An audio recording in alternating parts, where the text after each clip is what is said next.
বিএনপির সাংগঠনিক কাঠামোতে এসেছে গুরুত্বপূর্ণ পরিবর্তন।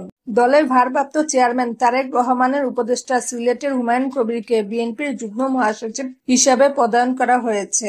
22 অক্টোবর বুধবার বিএনপির সিনিয়র যুগ্ম মহাসচিব অ্যাডভোকেট রুহুল কবির রিজভী স্বাক্ষরিত প্রেস বিজ্ঞপ্তিতে এ তথ্য জানানো হয়।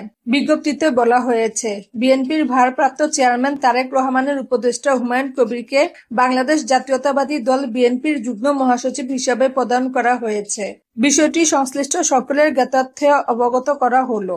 এদিকে আবু তোহা মোহাম্মদ আদনানের সাবেক স্ত্রী সাবিকুন নাহার সারাহ জানিয়েছেন, তাদের পারিবারিক ইস্যুটি অত্যন্ত সুন্দর ও উত্তম মীমাংসা হয়েছে। 21 অক্টোবর 6টা 52 মিনিটে তিনি এ বিষয়ে সোশ্যাল মিডিয়া ফেসবুকে একটি পোস্ট করেন। তিনি লিখেছেন, আলহামদুলিল্লাহি রব্বিল আলামিন।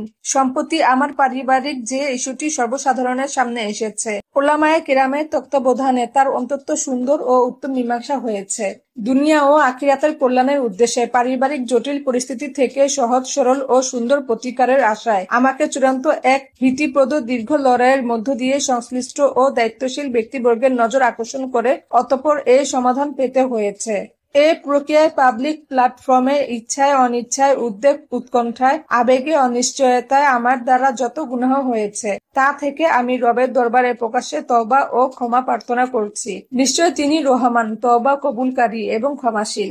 ইনশাআল্লাহ আমি নিজেও পরবর্তীতে এই বিষয়ে কোনো প্রকার কথা বলা থেকে বিরত থাকব এবং সরাসরি ইস্যুটিকেই মেনশন করে যারা আলোচনা সমালোচনায় লিপ্ত এমন সর্বস্তরের আলোচক ও সমালোচকদেরও বিরত থাকার অনুরোধ করছি।